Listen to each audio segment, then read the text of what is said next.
Black lights and booze burn when I record for Watts. And every black like Troy Davis who never had a fair shot. All black everything, everything black. Culture over everything, y'all. We taking it back. Welcome to season 12 of Left of Black, and we're honored today to be joined by Professor Badia Ahad-Legardy, who's a Vice Provost for Faculty Affairs and Associate Professor in the Department of English at Loyola University Chicago. She's the author of Freud Upside Down, African American Literature and Psychoanalytic Culture, published by the University of Illinois Press 2010. She's the co-editor of Difficult Subjects, Insights and Strategies for Teaching About Race, Sexuality, and Gender. And the reason why we are talking with her today is because of her brand new book, also published by the University of Illinois Press, Afro-Nostalgia, Feeling Good in Contemporary Black Culture, of which Avery Gordon writes, Badia Ahad-Legardy breathes gentle and sweet-smelling fresh air into stale corners in her book on Afro-Nostalgia, which cogently analyzes and effectively affirms Black culture producers and chefs who treat the past less as an ongoing traumatic wound and more as a surrealistic space of Black historical, regenerative possibility and happiness. A gem. How are you doing? that last part was all you really needed to read, the gem part. Also, just really quickly, so I am no longer, as my kids would say, a half professor. I am full now. Congratulations. Congratulations on that. Well deserved. Thank you. Thank you. They're like, what were you before? Well, first I was a quarter professor and then a half professor. Right. Well, let's dig into this book and at least unpack for the audience this concept of Afro-Nostalgia. Sure. So I really wanted to think about a way of conceptualizing Black romantic recollections of the past, specifically ways of thinking about Black historical memory in ways that didn't center trauma or really treat Blackness as a singular site of injury, right? So I started thinking about nostalgia. Just one of the reasons why nostalgia was really kind of interesting for me is because it wasn't really used, I think, a lot in talking about obviously Black historical memory, but even broadly speaking in Black studies, except in ways that were largely negative, right? But my work has always intersected with psychology and psychological ideas. And I know that nostalgia had a bit of a renaissance in this area where there was the thinking that it really was a positive affect, right? And it really did something to foster emotional well-being, healing, and good feelings, as the book title intimates. So I wanted to kind of challenge this idea that there was no relationship between Blackness and nostalgia, and start thinking about what that looked like and how that was already operative in Black popular culture. You know, it's interesting because when people think of nostalgia, or at least Black folks in nostalgia, the question always is like, what do Black folks have to be nostalgic about? Right, because again, as you mentioned throughout the book, and you just mentioned, right, you know, trauma seems to is overdetermined in our experience. Yes. And it's almost as if, you know, there's almost no space publicly, right, and definitely in social media to talk about a Black past without also talking about the trauma that's associated with that. Right. So talk a little bit more about your intervention here, right? Because you mentioned that, you know, this is both an intervention around memory studies on the one hand, sure, right, which of course doesn't really take up race at all and not Black people, but also African American studies, right? Particularly at this moment where there is such a trend to reconstruct, right, a Black past and all of the trauma that's associated with that Black past. Right. So yeah, so to your point, in the memory studies, broadly speaking, there really is no discussion around race. So my earlier work was dealing with psychoanalysis, which is another space that seems to kind of ignore racialized subjects as well, particularly Black folks. And nostalgia was kind of another space in which this was happening, right? And to your point, I think because there's this idea that we can only really connect to that past through a mode of suffering, right? And that's really kind of our only relationship to that space or to that historical past. But I think that something that I've always been concerned with and really just kind of triggered by in many ways is when we talk about what Black folks don't have access to, right? So when we don't have access to certain kinds of memories, certain kinds of feelings, certain kinds of emotions, that's very intellectually dishonest and I think quite dangerous. Mm-hmm. And it's also very reductive, right? So, and it's historically been used as a way to dehumanize Black folks. So I really am interested in kind of thinking about Black affect, so feelings, moods, emotions, and sentience, broadly speaking, right? And the ways in which that is kind of at the forefront of a lot of the cultural work that's kind of happening right now that really does not center trauma. And, it seems like right now, actually, everywhere I look as of late has been about Black joy, right? It seems to be this kind of really emerging discourse around highlighting that aspect of Black life in order to kind of point to a multidimensionality of Black experience, which I frankly appreciate. And I think Afro-Nostalgia is a part of that conversation. You mentioned affect, and I think one of the things you do that's really important in the book is that you rescue the term affect from a personal experience, right? You talk about it in much more of a communal and institutional context, community-wide, right? Affect for what's happening as opposed to individuals. And as you mentioned, this kind of Black joy moment, the stuff that you do, obviously on the NAP ministry, comes up. But the early chapter when you talk about the power of petty, right? and specifically Ask a Slave.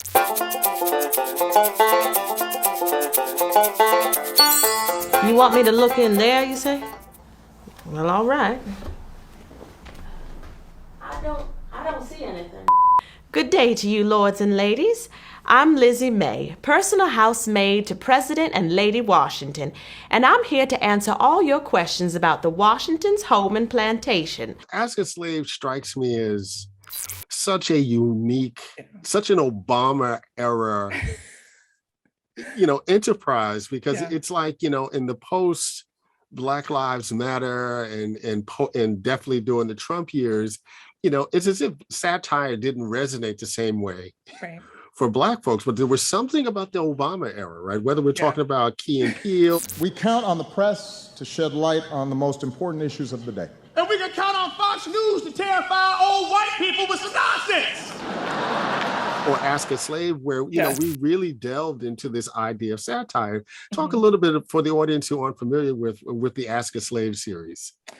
So A.Z. Dungy was actually the creator and the host of the Ask a Slave web series. And it was basically a bunch of, mini episodes. Sam, I'm so happy you were able to get off the fields to come visit with us today. Oh, the pleasure be mine, Miss Lizzie.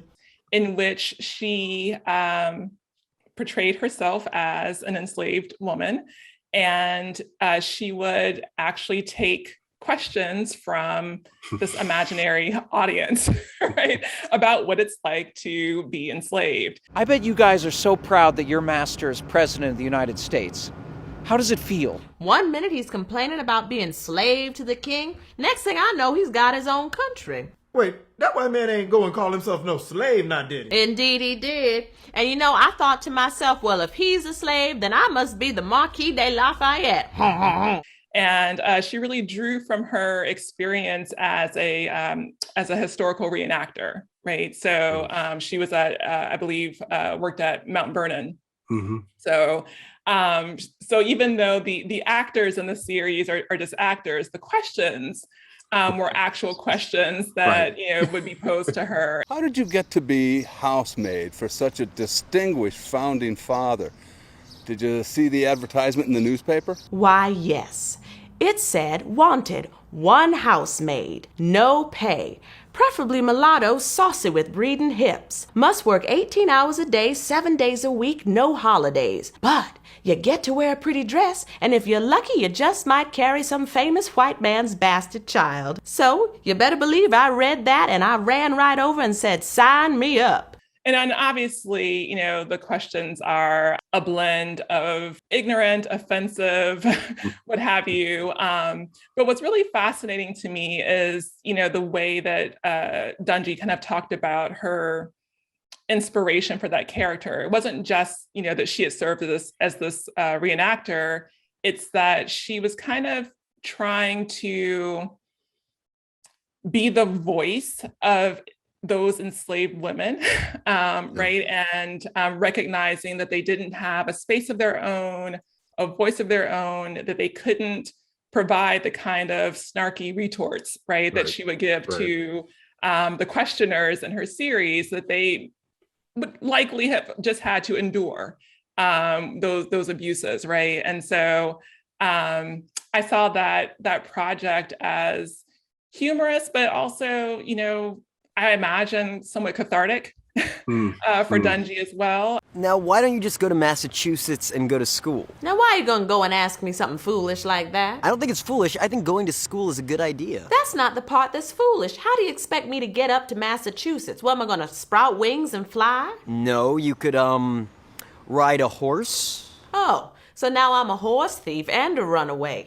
Well, if I'm looking for new and exciting ways to get myself hung, I will remember to call on you. You talk about it as kind of an Obama-era series, but I think about it in conversation with just the explosion of historical narratives of slavery that also were emerging around the same time that I talk about in the book as well. So Good Lord Bird. I mean, it seems like every time you turn around, there's a kind of a new novel that details the experience of slavery. So I see her work as kind of part and parcel of that project, but obviously through a different medium than literature.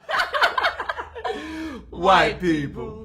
Yeah, you talk about Afro-Nostalgia in certain kinds of ways. This idea of retribution, reclamation, restoration, and you know, there's an interesting kind of post-soul moment that you sent to the restoration conversation. Which you were largely the influence of that for that chapter. So much of what I was thinking about when I wrote that chapter, I was thinking about your previous works. So thank you, appreciate that. But the work of Lauryn Hill, and you know, and she's had this, I don't want to say it's a spotty career, but that's really the only way to describe it. You know, so there's a way in which, you know, when she does this recording, you know, interpolating my favorite things.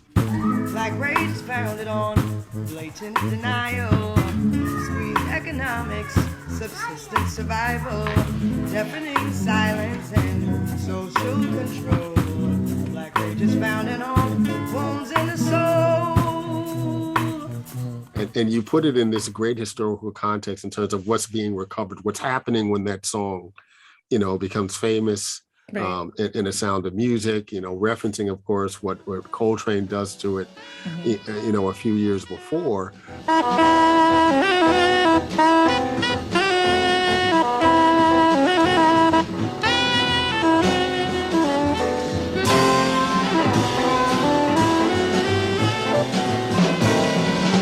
And so she does this recording that interpolates a song that speaks to the politics of the moment. And given the kind of spottiness of her career, her recording career, I wonder how much of the interest in that particular song had to do with an also nostalgia for miseducation. You know, wow, great. You're really good at this. You know, you are good at this. You know, that's really fascinating. I actually had not thought of it that way, but you know, you probably just kind of latched on to something that may have just been implicit. First of all, you know, the miseducation of Lauryn Hill is untouchable. Like that is just a masterpiece. Right.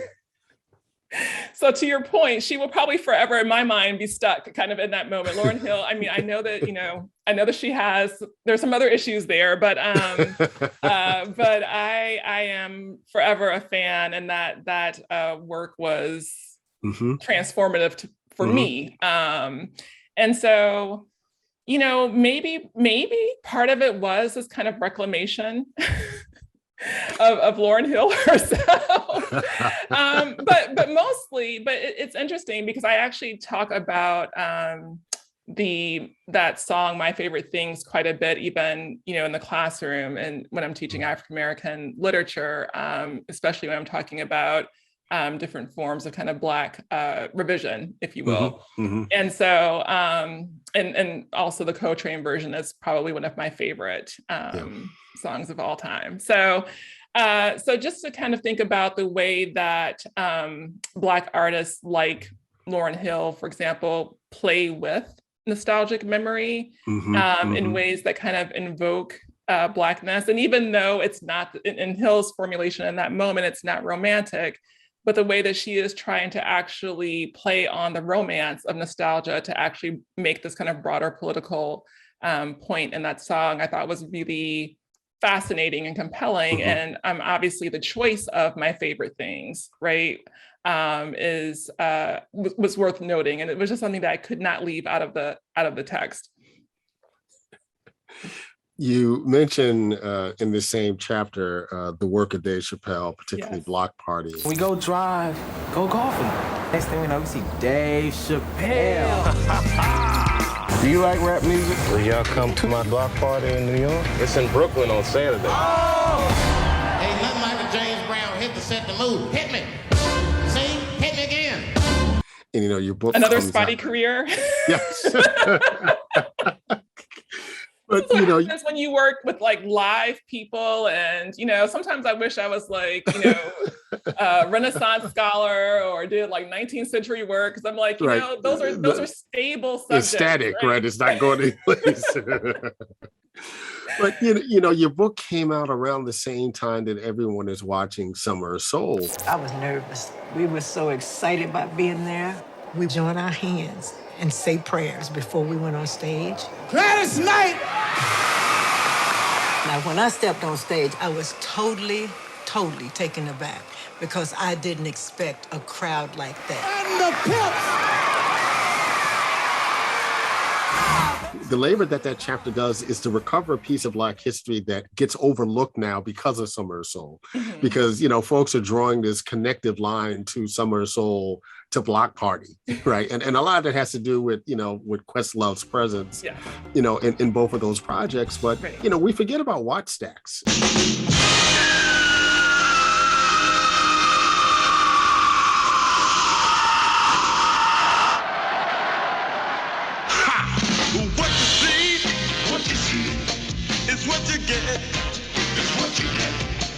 And Chappelle, you know, he didn't have a Summer of Soul reference in 2004, right? You know, his reference is Watt Stacks. Take you higher. I can take you low. So talk a little bit about what Dave Chappelle is doing here, recovering Watt Stacks, placing himself in Brooklyn, right? And what he's trying to restore in this particular moment.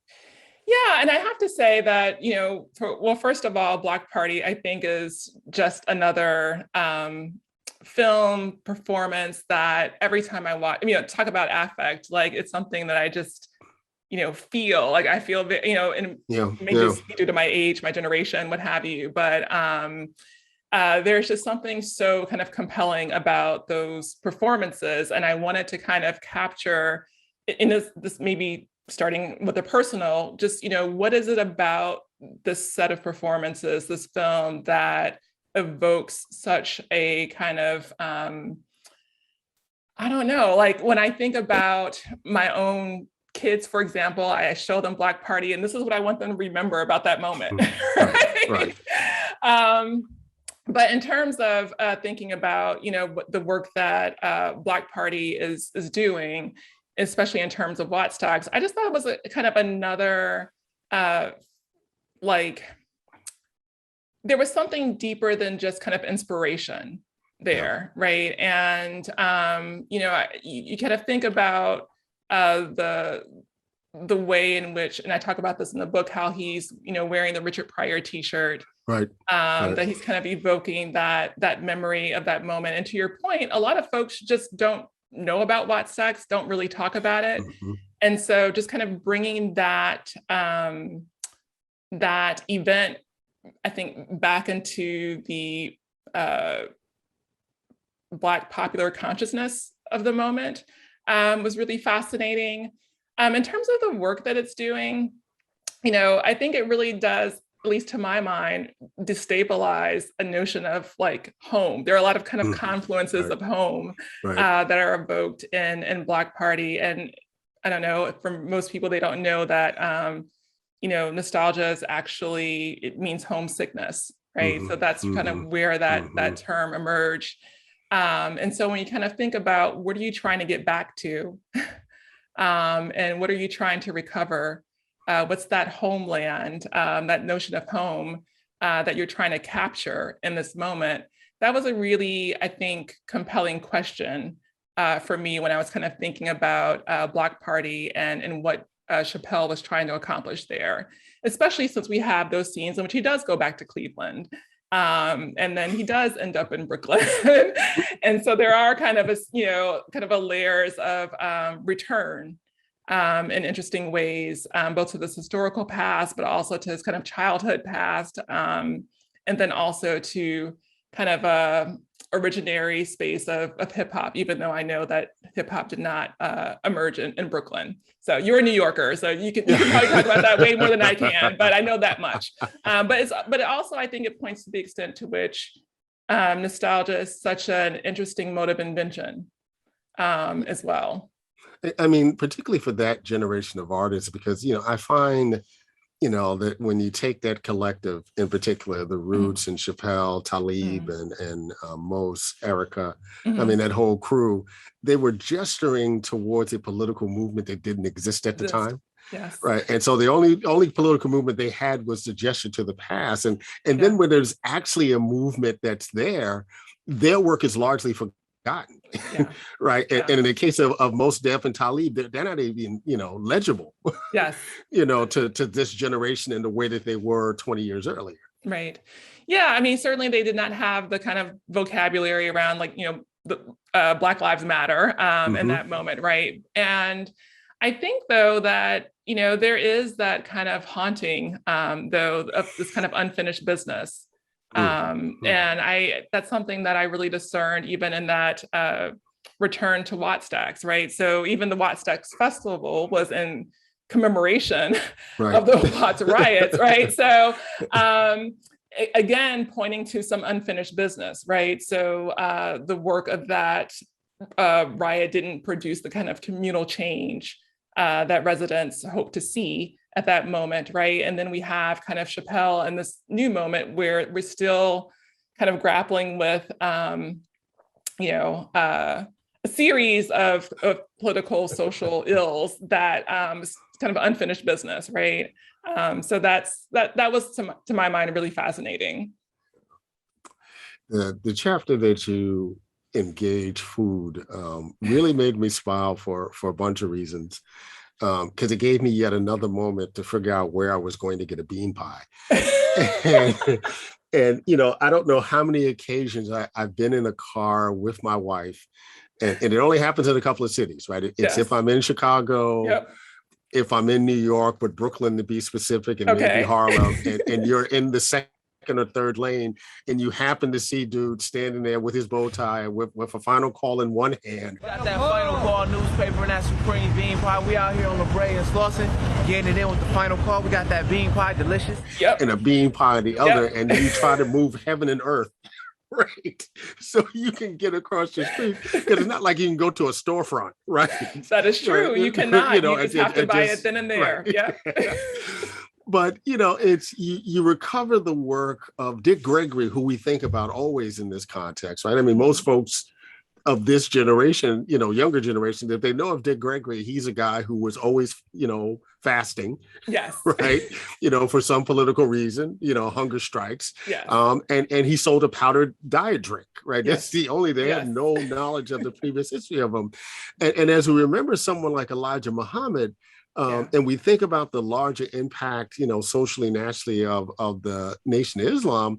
Its biggest impact, aside from Malcolm X, might have been Eat to Live. Yes. Right. Folks who weren't even interested in being Muslim, yes, read Eat to Live. And it's funny because, folks make a joke these days, when Bobby Seale first published Barbecuing with Bobby.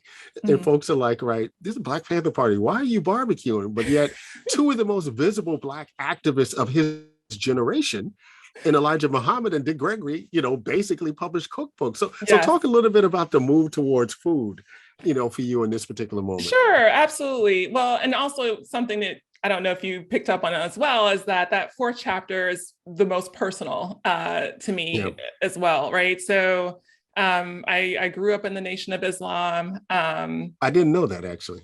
Yeah, I did. Hence that sounds like a book. I grew up in the Nation of Islam. My parents joined when they were very young adults.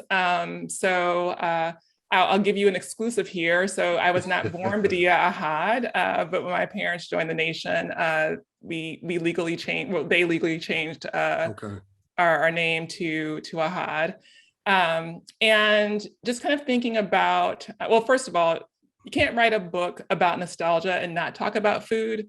I mean, you kind of have to talk about food, and you kind of have to talk about music when you're talking about nostalgia. I would say that those two things are what really can transport you back to a particular moment in time and really kind of seat you in that space, right? So you're eating something, and then you're back to your aunt's house or your cousin's house or wherever that food memory kind of transports you to that space. So I really wanted to kind of talk about that chapter from a more personal perspective, because even in my household, we weren't allowed to eat pork. Obviously as a child growing up in the 70s, as I mentioned in the book, there weren't so many, being a vegan then or being, having these kind of strange quote unquote diets back then, it was not cool. It was not, widely acceptable. People were not very gracious when you told them about all of your restrictions. It's kind of like, you don't eat bacon, what's wrong with you? So the idea that like sweet potatoes were evil. Right. Exactly. So we've come a long way, but back then, just kind of thinking about, at least in my household, the role that food played, and it wasn't just about the food, as I mentioned, and I'll even share, my relationship with my biological father has always been a bit fraught, right? And he's actually passed away now, but as I've gotten older, I've come to understand him a little bit more, right? And what he was trying to achieve in joining the Nation. And why that was important to him, why that was important that he try to imbue myself and my siblings with a certain set of values. And it started really with what we were putting in our bodies, right? And the kind of politics around those choices. And they weren't choices for me at the time. In fact, I as I mentioned in the book, I largely viewed them as inconveniences. But now I see that, really, he really did believe that the food that we ate, the clothes that we wore, were really an act of resistance. And they were an act of cultural reclamation. And I don't even know if there was a good awareness around what we were reclaiming. But there was the sense that, we were actually trying to kind of model our lives around a specific way of being Black. And what I was always told was kind of an historical way of being Black that didn't mesh with what kind of white society would have of us. So even though, my memories of my father are still a little fraught, there's a lot more respect there now as I've gotten older for the what he was trying to kind of accomplish in terms of imbuing with us a certain level of pride, a certain level of independence, self-sufficiency, most of the things that you're taught in the nation anyway. And I kind of wanted to, even though I don't mention him that much outside of the beginning of the chapter, he's woven throughout it. And so it's kind of a way of almost kind of repairing some of those memories as well. So the two chefs that you focus in on this chapter, Brian Terry, who's been doing wonderful work out in the Bay Area for some time. The other figure is Marcus Samuelson, who's a little bit more problematic, for a bunch of reasons, right? But to think about, this kind of new Harlem that he's now a part of. You go to you try to walk into the Red Rooster, at least prior to the pandemic. It's like, if you ain't got a reservation or with somebody famous, you're not getting in. And, it's difficult to divorce Samuelson and the Red Rooster from the gentrification that's happening in a place like Harlem, right? So his presence is a reminder of a nostalgia. Right, for a Harlem that no longer exists, right? But a Harlem that really hasn't existed for 50 years, right? It didn't disappear because Red Rooster showed up. Right. Yes, you are absolutely right. That certainly even in the early stages of the book, I had a really hard time with Samuelson. I did, and there was even the sense of, should this even be in the book? But I chose to kind of pursue that line of thought because, it's not this relationship to what we imagine to be a homeland or a sense of home.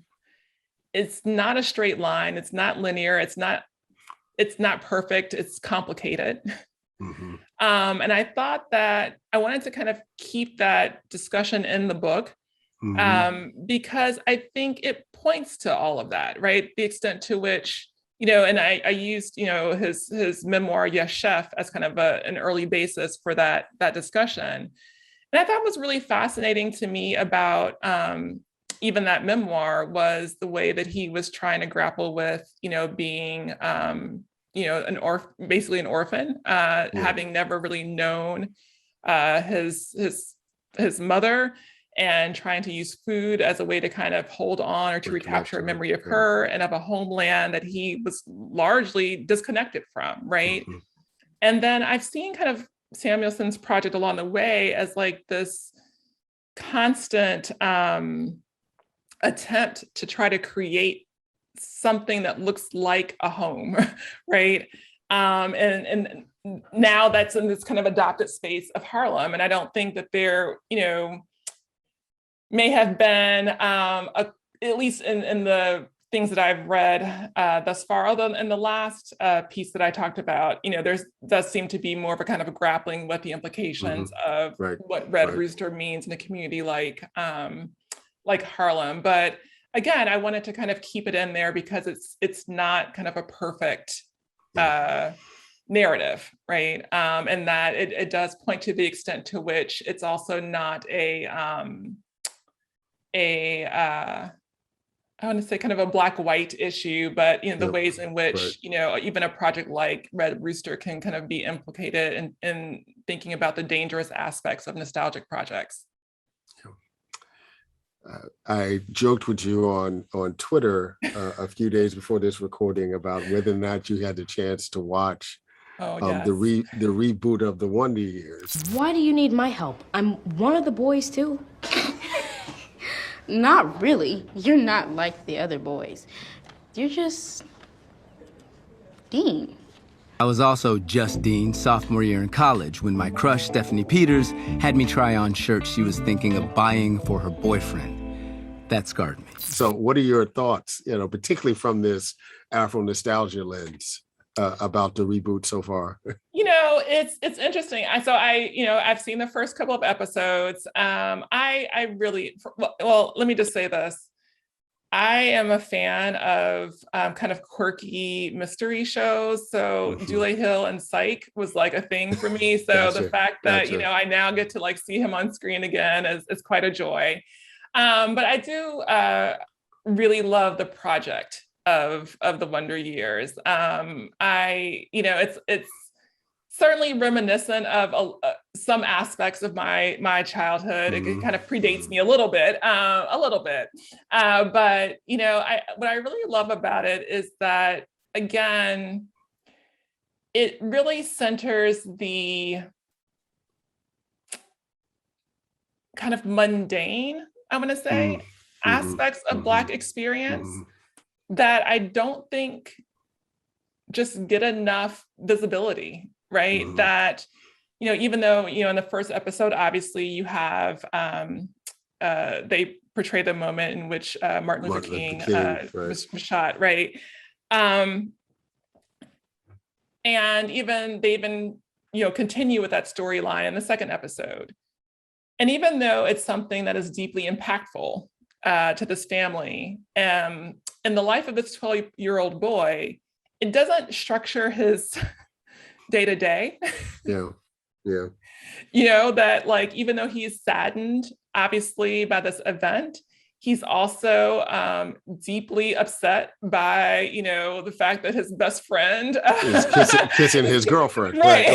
Or his crush. Is kissing his crush, right? Which is what a 12-year-old boy, right, is thinking about. Yep. Right, exactly. Like, he's like, I'm really sad about Dr. King, but man, my best friend betrayed me, right? So, but just also the really, I think, tender way that Black family is kind of portrayed in this moment.